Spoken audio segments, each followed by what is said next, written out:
এরে মানুষ, তোমাদের মতো দুর্বল করে আমি কিছুই বানাই নাই। ওয়া খুলিকাল ইনসানু যায়ীফা, মানুষ বড় দুর্বল, আর এই দুর্বলতার কারণে আমি আল্লাহ বেশি মহব্বত করি, বেশি মায়া করি। এই মায়ার কারণে আমি আল্লাহ সূর্যটারে বলেছি, সূর্য আমার বান্দা বড় দুর্বল, তবে খবরদার আমার বান্দার সাথে গোলামি করতে গিয়া বেয়াদবি যেন না হয়। এরে নবীর উম্মতের দল, আল্লাহ পাক বলেন আমার বান্দা বড় দুর্বল। এই জঙ্গলার বাঘ, আমার বান্দার গোলামি করতে যাবি, তবে খবরদার যেন বেয়াদবি না হয়। আমার বান্দার এত দাম, এই জন্য তাকায় দেখেন এই জমিনের মধ্যে যারা আল্লাহর গোলামি সঠিকভাবে করেছে, এই জমিন তাদের কথা শুনছে, আসমান তাদের কথা শুনেছে, চন্দ্র সূর্য তাদের কথা শুনেছে। যারা আল্লাহর গোলামি ঠিক মতো করেছে, জঙ্গলের বাঘ তাদের কথায় চলেছে। খাকো বাদো আবো আতিশ বন্দাম বামানে তু জিন্দা বাহক মুর্দা। আল্লাহর গোলামি যারা সঠিকভাবে করেছে, সারা দুনিয়ার মাখলুকত তাদের কথা শুনেছে। কি পরিমাণ সারা রাত তার বিবরণ দিলেও শেষ করা যাবে না। এর নবীর আশিক উম্মতের দল,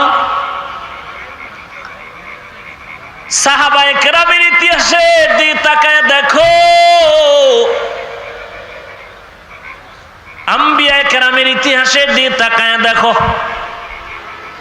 সালেহ আলাইহিস সালাম উম্মতের কাছে কালেমার দাওয়াত দেয়, উম্মতেরা কালেমার দাওয়াত তারা মানতে চায় না। হঠাৎ ইশারা করে বলল, ওই যে পাহাড়, ওই পাহাড়ের মধ্য থেকে একটা উটের বাচ্চা বের করে দাও, একটা উটনি বের করে দাও। সালেহ আলাইহিস সালাম আল্লাহর অর্ডার নিয়ে আল্লাহর ইজাজতে বললেন, এই পাহাড়, ভেতর থেকে একটা উট বের হয়ে আসো। দুই পাহাড়ের মধ্যখান থেকে একটা উটনি বের হয়ে আসলো, পেটের মধ্যে বাচ্চা সহ চলে আসলো। ওই সালেহ আলাইহিস সালামের কওমেরা এগুলো দেখার পরেও নবীকে স্বীকার করে নাই। কিন্তু সালেহ আলাইহিস সালাম আল্লাহ পাকের খাঁটি একজন গোলাম, এই জন্য উট তার কথা মানতে বাধ্য। ইউনুস আলাইহিস সালাম মাছের পেটে চলে গেলেন, মাছ তাকে হজম করতে পারেন না। এটা আল্লাহ পাকের গোলামের একটা বৈশিষ্ট্য। মান কানা লিল্লাহ কানাল্লাহু লা, যেই বান্দা আল্লাহর হয়ে যায়, গোটা দুনিয়ার মাখলুকত তার গোলাম হয়ে যায়। পয়গম্বরে আরবি সাল্লাল্লাহু আলাইহি ওয়া আলিহি ওয়াসাল্লাম আল্লাহর সৃষ্টি জগতের শ্রেষ্ঠ গোলাম,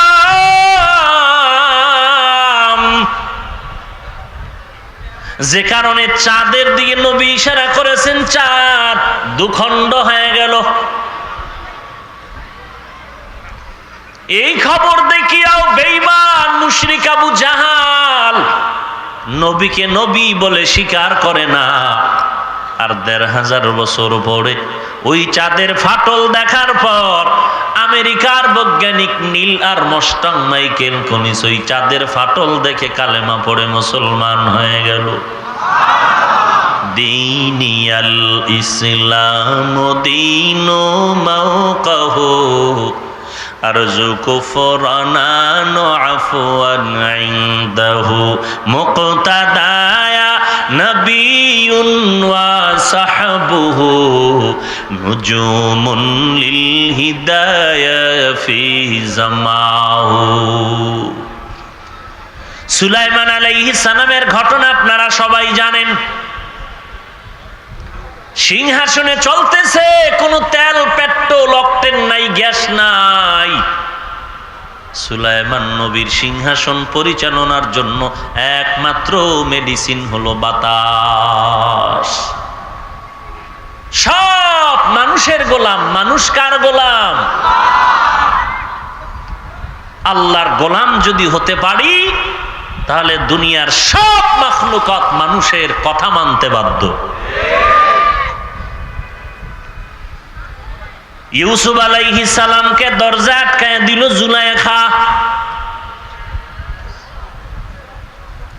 এরপরে বলল, ইউসুফ মনের আশাটা পূরণ করো। ইউসুফ নবী বললেন অসম্ভব, বলে দরজায় তালা লাগানো। ইউসুফ আলাইহিস সালাম বললেন, ও জুলাইখা, দরওয়াজায় তালা লাগাইছো তুমি, ধাক্কা দিব আমি, দরজা খুলবেন আমার আল্লাহ। ইউসুফ আলাইহিস সালাম দরজায় ধাক্কা দিলেন, দরজা খুলে গেল। ওয়াস্তাবাকাল বাব, দোনোজন দৌড়াচ্ছে দরজার দিকে। ইউসুফ নবীও দৌড়াচ্ছেন, জুলাইখাও পেছনে পেছনে দৌড়াচ্ছে, পেছন দিয়া জামা দড়িয়া ছিঁড়ে ফেলছে। সিঁড়ির নিচে গিয়ে দেখে জুলাইখার স্বামী মিশরের প্রধানমন্ত্রী সামনে দাঁড়ানো। ইউসুফ নবী দাঁড়ায় গেলেন, জুলাইখাও দাঁড়ায় গেল। জুলাইখার স্বামী প্রধানমন্ত্রী বলে, ইউসুফ কি হালাত? ইউসুফ নবী কোনো কথা বলেন না। জুলাইখা মহাপণ্ডিতি করে, অতি চালাকি করে যখন কথা বলতে গেল পেছে পড়ে গেল। বলে, আপনার গোলাম আমার সাথে অপকর্ম করতে চেয়েছে, তার কঠিন বিচার হওয়া দরকার, না হয় জেলখানায় দেওয়া দরকার। এখন ইউসুফ নবী চিন্তা করলেন, চুপ থাকলে তো মান সম্মান চলে যাবে। জুলাইখা যে আমার সাথে অপরাধ করেছে, করতে চেয়েছিল কিন্তু করতে পারে নাই। আমি যেহেতু জুলাইখার ঘরে থাকি, তার খানা খাই, নুন খাইয়া তো গুণ গাওয়া লাগে, গুণ না থাকলে চুপ থাকা লাগে। দোষটা না বলতে পারলে তো চুপ থাকাই ভালো। কিন্তু জুলাইখা যখন চালাকি করে, আমি নির্দোষ বান্দাটাকে দোষী বানাইতে চায়, এখন মূল কথা না বললে তো আমি আসলেই দোষী হয়ে যাব। ইউসুফ নবী বললেন, আমার কোনো দোষ নাই, সব দোষ আপনার স্ত্রী জুলাইখা। জুলাইখার স্বামী প্রধানমন্ত্রীকে, ইউসুফ সাক্ষী দাও। ইউসুফ নবী বিপাকে পড়ে গেলেন, এখানে তো কোনো সাক্ষী নেই, কি করা যায়? আল্লাহ পাক রব্বুল আলামিন তাকওয়ার দরজা দিয়া ইউসুফ নবীর দিলের মধ্যে জবাব ঢেলে দিলেন। এক আল্লাহর বান্দি একটা কোলে বাচ্চা নিয়ে যাচ্ছিল। ইউসুফ নবী তাকায় বলেন, ও আজিজে মিশর, ওই মহিলার কোলে যে বাচ্চাটা, এ হলো আমি সত্য নাকি মিথ্যা সাক্ষী দিবে ওই শিশু সন্তান। জুলাইখার স্বামী প্রধানমন্ত্রী আজিজে মিশর বলে, বাচ্চা কি কথা বলতে পারে? বলে, আপনি প্রশ্ন করেন, করার দায়িত্ব আপনার, কথা বলবে আমার মাওলার হুকুমে। মান কানা লিল্লাহ কানা আল্লাহু লাহ, যেই বান্দা বান্দি আল্লাহর হয়ে যাবে, আল্লাহ পাক সব মাখলুকাত তার গোলাম বানায় দিবেন। এগুলোই হলো তার প্রমাণ। যারা বুঝে না তারাই আল্লাহওয়ালার বিরোধিতা করে। যারা বুঝে না তারা আল্লাহওয়ালা দেখতে পারে না, বিরোধিতা করে। আল্লাহ তাদেরকে হেদায়েত দান করুন।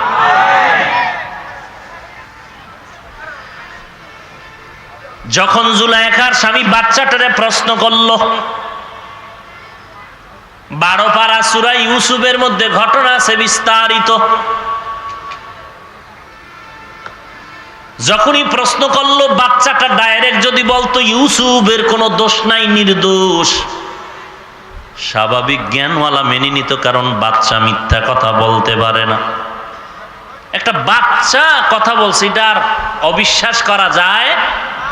কিন্তু বাচ্চাটা ডাইরেক্ট ইউসুফ নবী নির্দোষ কথা বলেননি, একটা স্কেল দিয়ে দিলেন।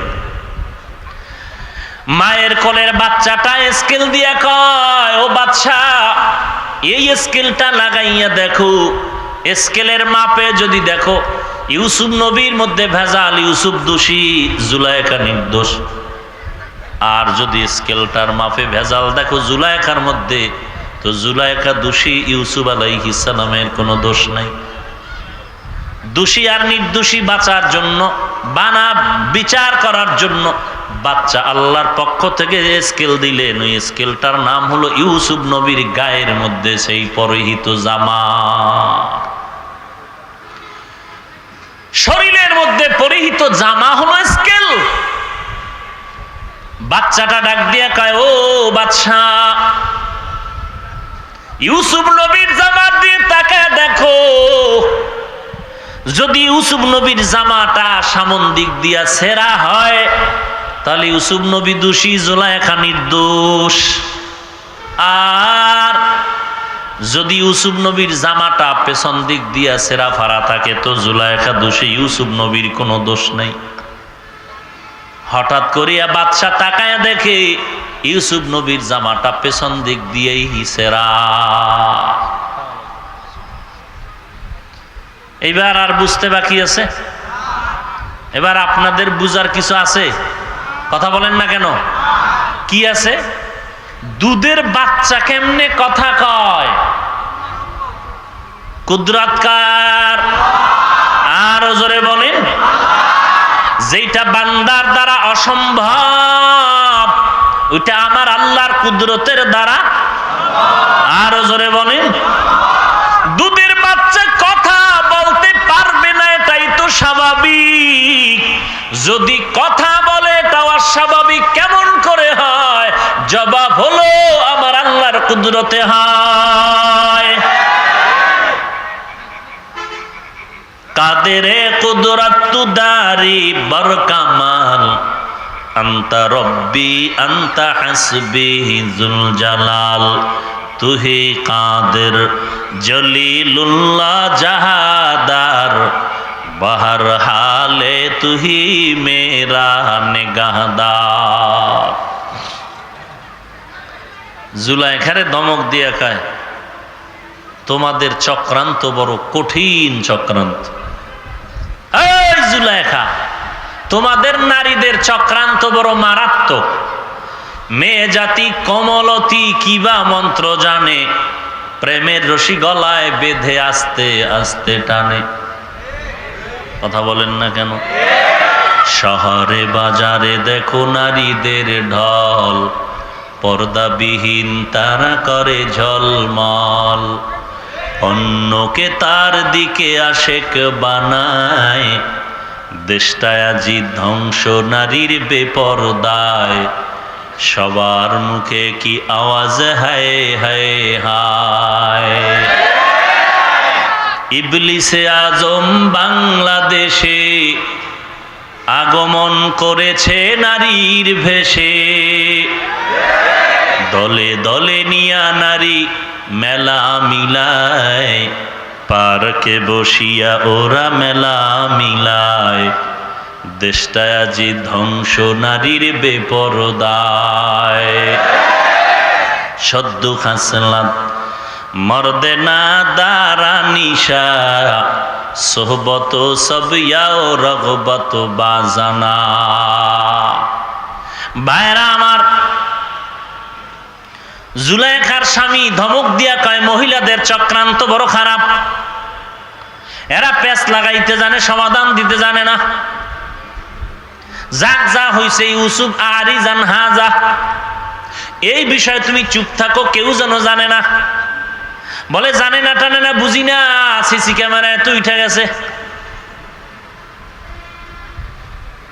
জুলাইখার এই ঘটনা পুরা মিশরের শহরের প্রধানমন্ত্রীর থেকে এক এক করে মন্ত্রী পরিষদ যারা ছিল সবার ঘরের মহিলারা জানলো জুলাইখা তার গোলামের জন্য পাগল। এরে নবীর উম্মতের দল, আমি যে কথাটা বুঝাবার জন্য ঘটনাটা টানলাম, আল্লাহ পাক সব মাখলুকাত মানুষের গোলাম বানাইছেন, মানুষকে আল্লাহর গোলামি করার জন্য বানাইছেন। মানুষ যদি মানুষে আল্লাহর গোলামি করে, দুনিয়ার সব মাখলুকাত মানুষের গোলামি করবে। আল্লাহর নবী রাহমাতুল লিল আলামিন রাস্তা দিয়ে হেঁটে যাইতেছেন, গাছের সাথে হরিণী বাঁধা, নবীকে দেখা মাত্র হরিণী সালাম জানায় দিল। কি জানাইলো? সালাম। রাহমাতুল লিল আলামিন বুঝতে পারছেন হরিণী সালাম দিয়েছে। আল্লাহ পাক কোরআনের অন্যত্র সুলাইমান নবীর ঘটনার সম্পর্কে বলেন, আমি আল্লাহ সুলাইমানকে এমন ইলম দিয়েছি যে প্রাণী জগতের পাখিরা যা কয় সুলাইমান নবী বুঝতে পারে, পিপিলিকায় কি বলে সুলাইমান নবী বুঝতে পারে। ক্ষমতা কার? আল্লাহ যদি ক্ষমতা দান করেন কুদরতের মাধ্যমে, পিপিলিকার কথা নবী বুঝতে পারেন। আবার এই জমিনের মধ্যে আল্লাহর খাস যারা গোলামি করবে, আল্লাহর বান্দা কিয়ামত পর্যন্ত আল্লাহর গোলাম থাকবে, এর নবীর উম্মতের দল। আল্লাহর গোলামি সঠিকভাবে যারা করবে, দুনিয়ার সব মাখলুকাত তাদের কথা মতো চলবে। এর নবীর উম্মত সাহাবায়ে কেরামদের দিকে যদি নজর করেন, এভাবে একটা একটা বললে সারা রাত চলে যাবে। সাহাবায়ে কেরামের কথা দুনিয়ার মাখলুকাত কেমন করে শুনে। ওমরে ফারুক রাদিয়াল্লাহু তাআলা, যেই ওমর রাস্তা দিয়া চললে শয়তান চলতে ভয় পায়। কেমন ওমর যে এক সময় নবীর গর্দান কাটার জন্য দৌড়াচ্ছে, আল্লাহ এমন পাওয়ার দিলেন, সে আল্লাহর এই পরিমাণ গোলাম হলো যে ওমরকে এখন কে ভয় পায়? শয়তান। কে সেই ওমর? ওমরের এত পাওয়ার, রোম সম্রাটের মাথা গরমের মারতে হবে, মেরে ফেলতে হবে। বাঁচানের মালিক কে? আরো জোরে বলেন। ওয়া মাকারু ওয়া মাকারাল্লাহ ওয়াল্লাহু খায়রুল মাকিরিন।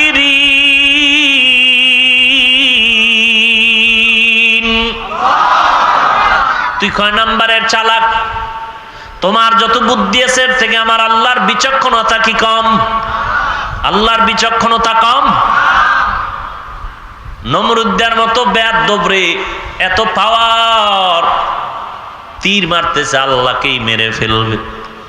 এত বড় বেঈমানের আল্লাহ ধ্বংস করার জন্য কি পরিমাণ বাহিনী লাগছে।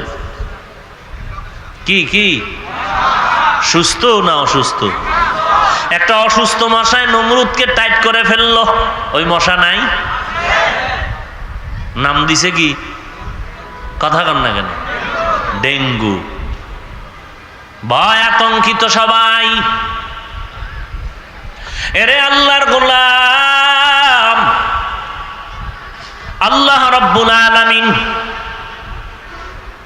বলে, বান্দা আমি যাকে বাঁচায় রাখবো কেউ তাকে মারতে পারবি না। আমি আল্লাহ বাঁচানের মালিক। দুনিয়ার যত ষড়যন্ত্র করো, আমি আল্লাহ যদি তারে বাঁচায় রাখি, মারার ক্ষমতা কারো হাতে নাই। এরে আল্লাহর গোলাম, হযরত ওমরের মারার জন্য সুযোগ সন্ধান করে, কখন পাওয়া যায় তারে মারবো। লস্কর পাঠায় দিল, লোক ঠিক করে দিল, তরবারি দিয়ে দিল, মারতে পারলেই পুরস্কার দেওয়া হবে।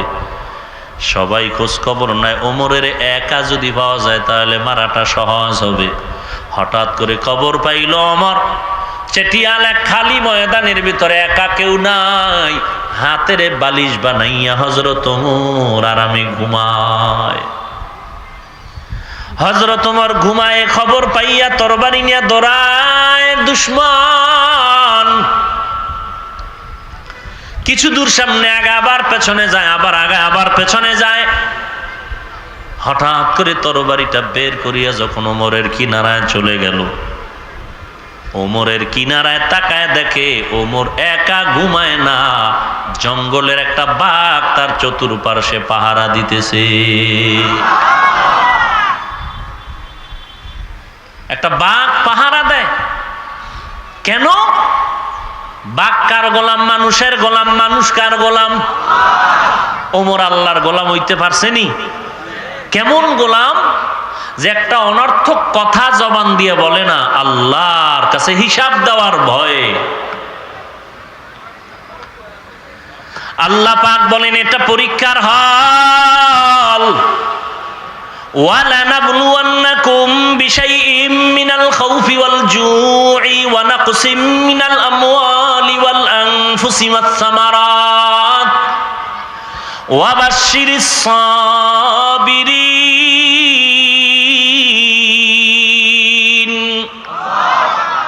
আল্লাহ বলেন আমি পরীক্ষা করবই, কোন বেঈমানকে না, মুমিনকে। কাকে করবেন? পাঁচটা জিনিসের মাধ্যমে পরীক্ষা হবে। এক নম্বরে ভয়, করোনার ভয়, সিডরের ভয়, দুশ্মনের তরবারির আঘাতের ভয়, কাফের বেঈমানের অত্যাচারের ভয়, নাস্তিকদের ভয়। অমুমিন তোমাকে পরীক্ষা করা হবে। ভয় পাইয়া কি আল্লাহকে ভুলিয়া যাও, নাকি বেঈমানের মোকাবেলায় দাঁড়ায়া যাও? পরীক্ষায় পাশ করলে বিনা হিসাবে জান্নাত। পাশ করতে চাননি? হ্যাঁ, পাশ করতে যদি চান, চেহারায় তো কিছু নমুনা দরকার। হ্যাঁ, এই যে লকডাউনের মধ্যে দোকান বন্ধ, ব্যবসা বন্ধ, চাকরি বন্ধ, ঘরের মধ্যে বসে একটু কোরআন পড়বেন, সন্তানের হক আদায় করবেন, মা বাবার হক আদায় করবেন। কিন্তু কপাল বড় খারাপ, এই করোনার বিপদের আগে যেমন ক্যারাম বোর্ড খেলনেওয়ালা, তাস খেলনেওয়ালা, জুয়া খেলনেওয়ালা, মদ পান করনেওয়ালা তওবা করার কথা ছিল, কিন্তু এখনো খবর পাই ঘরের দরজা আটকাইয়া আল্লাহর বান্দারা ক্যারাম বোর্ড খেলা বন্ধ করে নাই, তাস খেলা বন্ধ করে না, জুয়া খেলা বন্ধ করে না, মদ পান করা বন্ধ করে না, গুনাহ করতেছে, অল টাইম গুনার ভিতরে লিপ্ত হয়ে আছে। এমনকি নামাজও পড়তে যায় না। মসজিদ যখন বন্ধ ছিল তখন নামাজ পড়ার জন্য আন্দোলনের চিৎকার দিয়েছিল।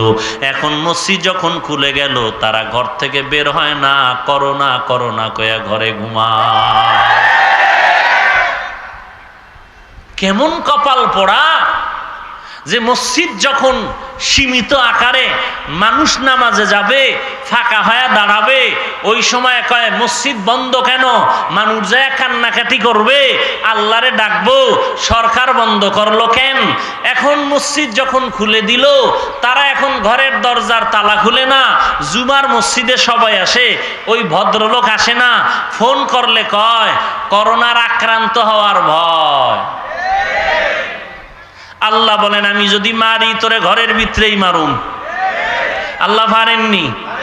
পারছেননি? মরছেনি ঘরের ভিতরে। বড় লোক মরছেনি, গরিবেরা মরেনি, ধনীরা মরেনি। এরে ভাই, আল্লাহ যদি বাঁচাইতে চায় ঘরের মধ্যে কেন? আল্লাহ যদি কাউকে বাঁচাইতে চায় তাকায় দেখো, এই আমিন বাজারে ট্রাক স্ট্যান্ডে গুরু, ট্রাক চালক, ভ্যান চালক, এই লেবার শ্রমিক 24টা ঘন্টা ধুলা বালু নিয়ে চলে, কারো আজ পর্যন্ত কোনো বিপদ হয় নাই। আল্লাহ বাঁচাইলে বালুর ভিতরেই বাঁচায়, আর আল্লাহ যদি বাঁচাইতে না চান তো ঘরের ভিতরেই। কুদরত কার? হায় হায়, আরে বাপ রে বাপ, ধমক কি? হ্যাঁ হুজুর মাস্ক কই? হ্যাঁ, এরে আল্লাহর গোলাম, এই যে একটা মাস্ক সামনে পরে রাখলাম, এটা ওই 5 টাকা 10 টাকা দিয়ে কিনছে দোকান থেকে, নরমাল। এটা যখন মুখের মধ্যে ঠোঁট আর নাক মুখ আটকায় রাখছে, তখন এই নিঃশ্বাস বের হইয়া আবার এটাই কি ভিতরে যায়। এখানে বহু জ্ঞানী মানুষ আছেন, একটা লোক দাঁড়ায় বলেন, একজন, আমি আপনার গোলাম হতে বাধ্য, একজন দাঁড়ায় বলেন এই যে নিঃশ্বাসটা ছাড়লো আর ভিতরে নিল, এটা স্বাস্থ্যের জন্য কল্যাণ? বলেন।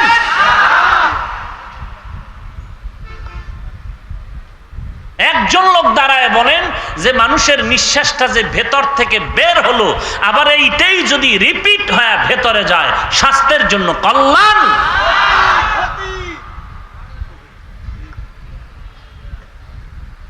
আল্লাহ হায়াতের মালিক, আল্লাহ মৌতের মালিক। তবে সতর্কতা থাকা দরকার। আমাকে সেদিন একজন ভাইজান বড় দামি মানুষ বলে, হুজুরেরা করোনায় কম হইছে হুজুর গো, তাই না? আমি বললাম হ্যাঁ। কেন? আমি বললাম আপনারা বলেন হাত পাও ধুইয়া রাখতে, তাড়াতাড়ি হাত ধুইয়া রাখো, চেহারা ধুইয়া রাখো, পরিষ্কার থাকো, পরিচ্ছন্ন থাকো, ময়লা পানি রাখবা না।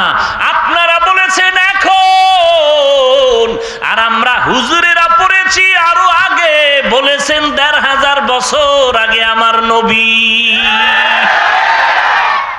আমার নবী কি বলেছেন? ও উম্মতের দল, হোটেলে বসো আর রাস্তায় বসো, খানা খাইতে যদি যাও এক হাত ধুইলে হবে না, দোনো হাতের কবজা পর্যন্ত ধুইতে হবে। করোনা আম গাইবে কেন? এরপর আল্লাহ কয় বাহাদুরি করিস না, আমি আল্লাহ পরিষ্কার পরিচ্ছন্ন মানুষটারও দিতে পারি। আমি আল্লাহ যে পারি এটা বুঝানোর জন্য মাঝে মাঝে টেস্ট করি, বেঈমানের জবানে তালা লাগানোর জন্য, বেঈমানের জবানে তালা লাগানোর জন্য। আল্লাহর নবীর সুন্নাত কত সুন্দর, আত্মহুরু শাত্রুল ঈমান, পবিত্রতা ঈমানের অংশ। আল্লাহ পবিত্র, পবিত্রতাকে বেশি মহব্বত করেন। এরে ভাই, আমরা 5 বেলার নামাজ পড়ি, ঠিক নেই? তাহলে 5 বেলার নামাজে কয়বার ওযু করি? এরপর এবার গোসল আসেনি? এরপর আলাদাভাবে ওযু ফাঁকে ফাঁকে করি। কোরআন শরীফ পড়া লাগবে, ওযু নেই, আবার ওযু বানাইলাম। আমাদের ওযু করি, আমরা ফ্রেশ থাকি, ধুলাবালুর থেকে বাঁচিয়া থাকি। আমরা খানা খাইতে গেলে নবীর সুন্নত মতো দস্তারখান বিছায়া খানা খাই, একটা খানা পড়ে গেলে উঠাইয়া খাই, আবার হাত দুইটা সুন্দর করে ধুইয়া নেই, আবার আল্লাহর নাম নিয়ে তো খানা শুরু করি, খানা শেষ করি। আল্লাহ পাক রব্বুল আলামিন বিপদ দেয়, বিপদ নেয়। যেই বান্দা আল্লাহর গোলামি করবে, আল্লাহ নিজেই তার হেফাজতের জিম্মা নিবে। ভাইরা আমার, নিজের নিঃশ্বাসটা বের করে ভেতরে নেওয়া যেমন ক্ষতিকর, আর একজনের মুখের নিঃশ্বাসটা আমার গায়ে লাগা এটাও ক্ষতিকর। এই জন্য দূরত্ব বজায় রাখার কথা বলা হয়েছে, যেহেতু বিষয়টা একটা ভাইরাস। আর এই অবস্থা কেন আসছে?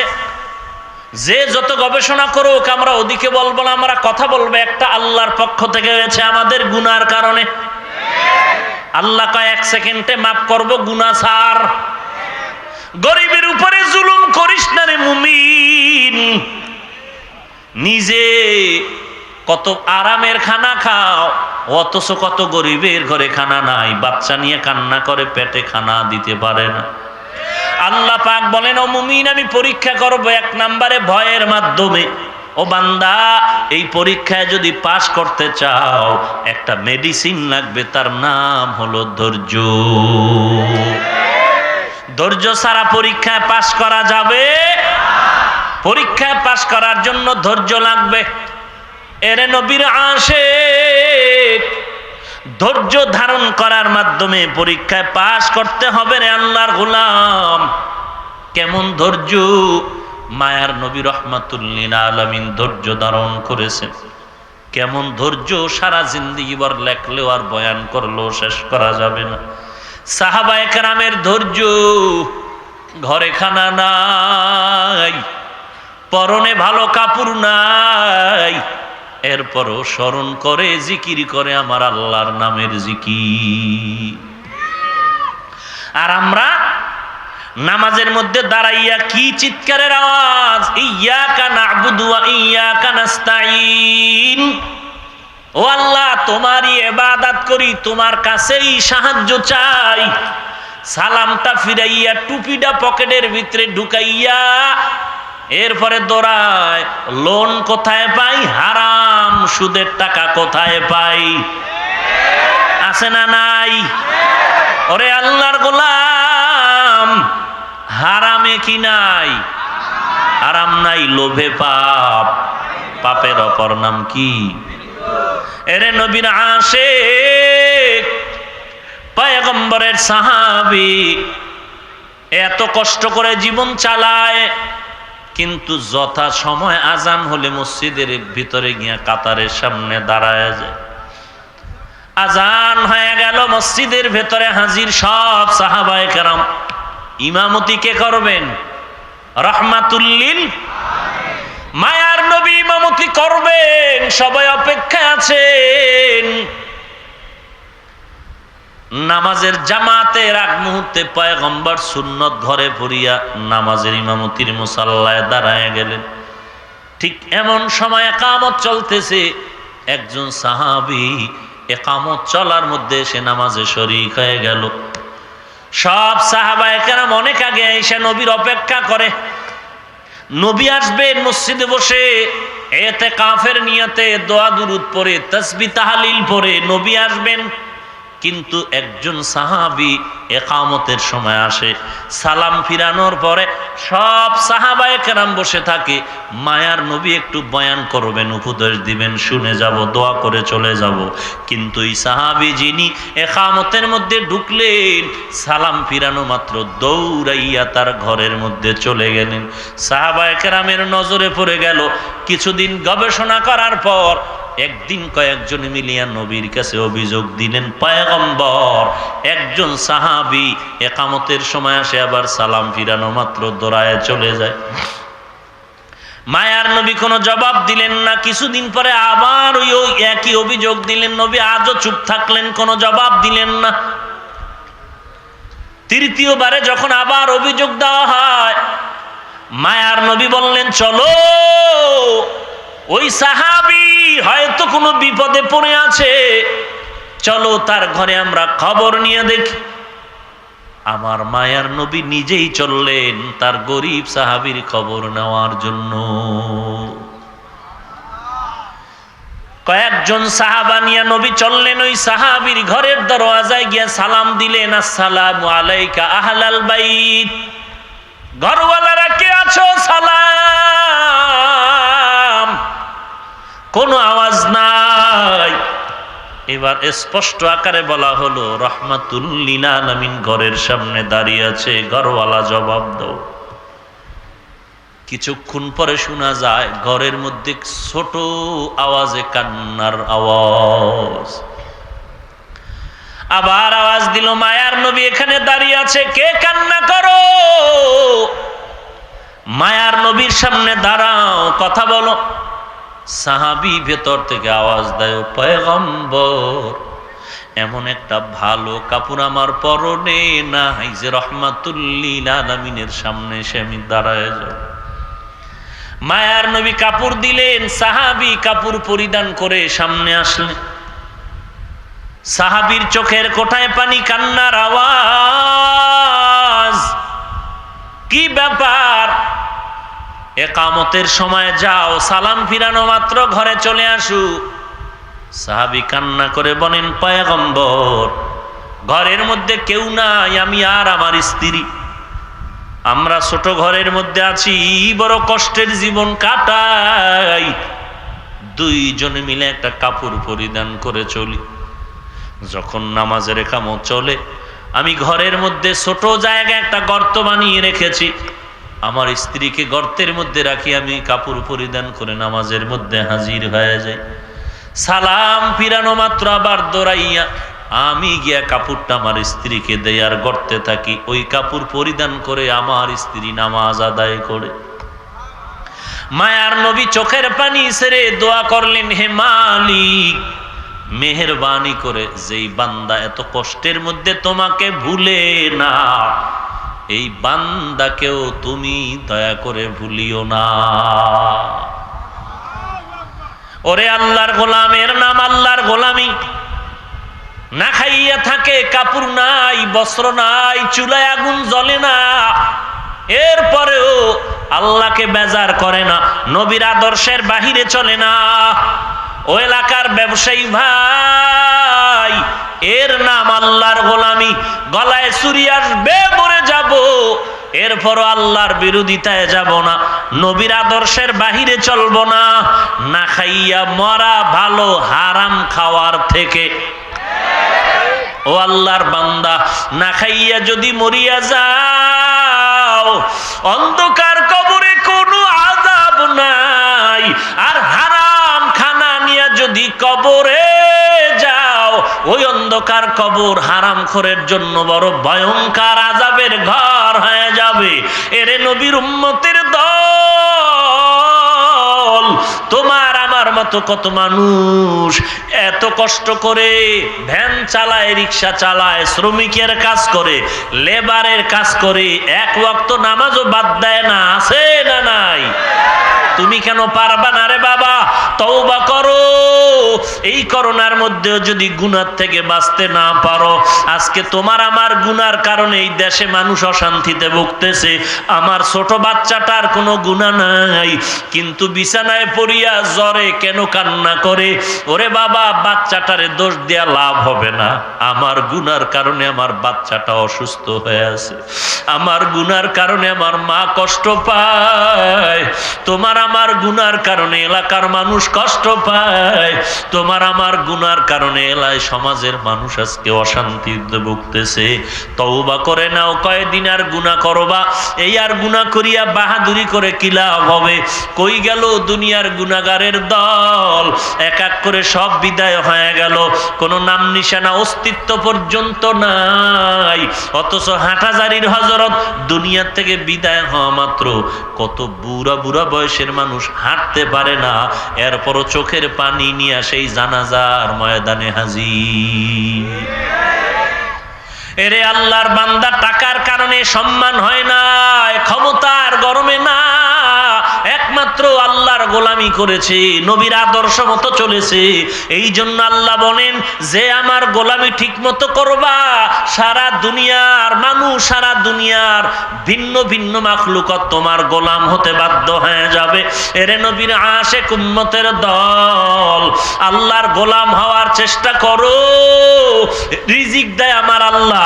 সবাইকে যদি জিজ্ঞাসা করি, বাতাস দেখে বলে আল্লাহ দেয়, সূর্য কার? বলে আল্লাহর।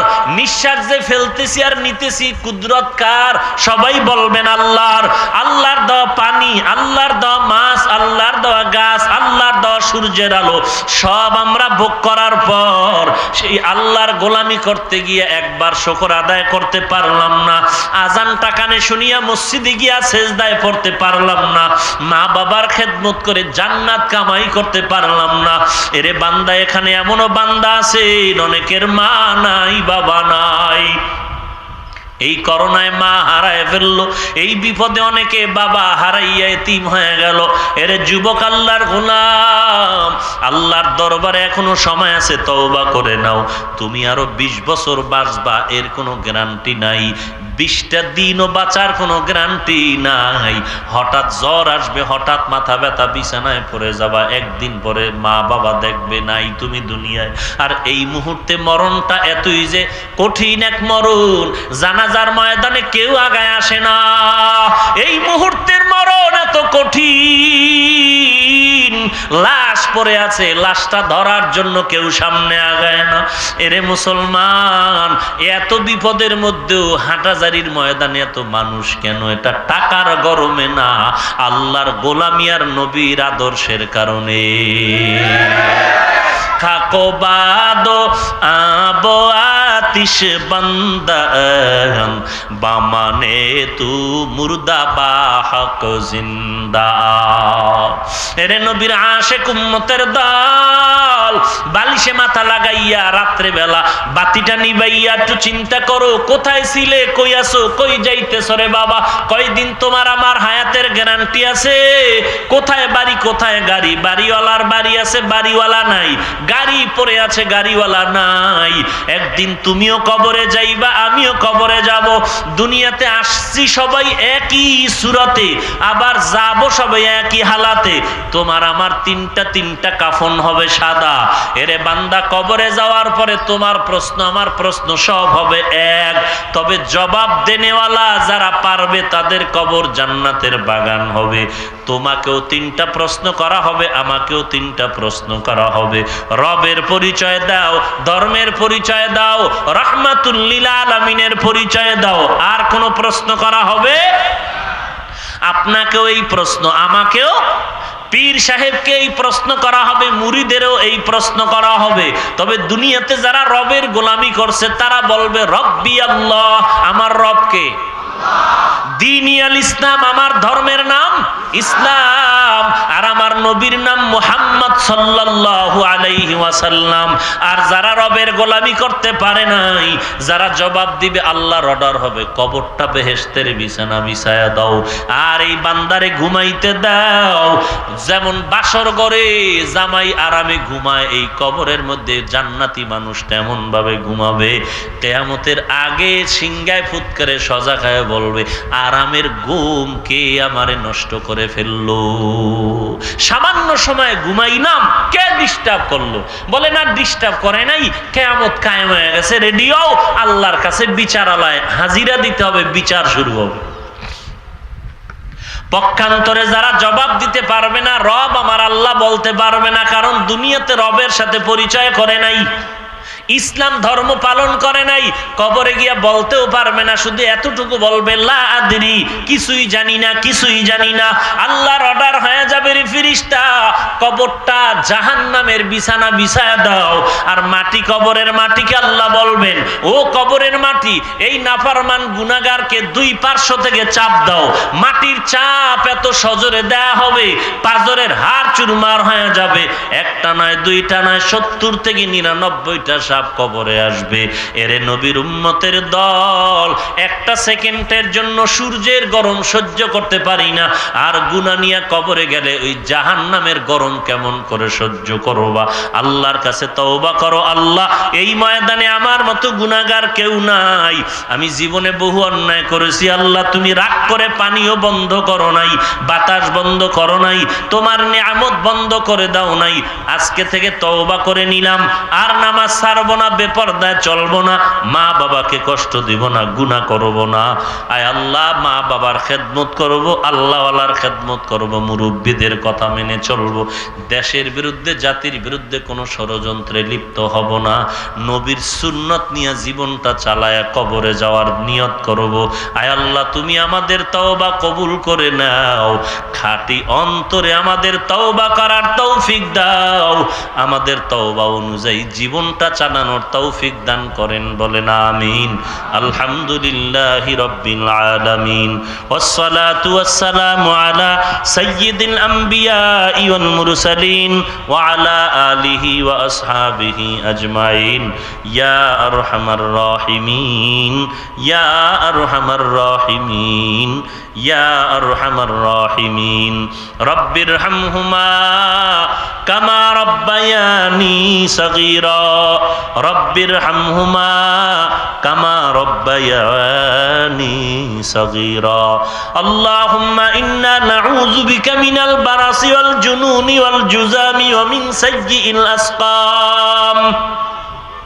اللهم إنا نعوذ بك من البرص والجنون والجذام ومن سيء الأسقام. اللهم إنا نعوذ بك من البرص والجنون والجذام ومن سيء الأسقام.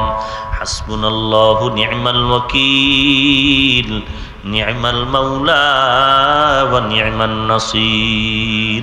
حسبنا الله نعم الوكيل، نعم المولى ونعم النصير. حسبنا الله نعم الوكيل، نعم المولى ونعم النصير.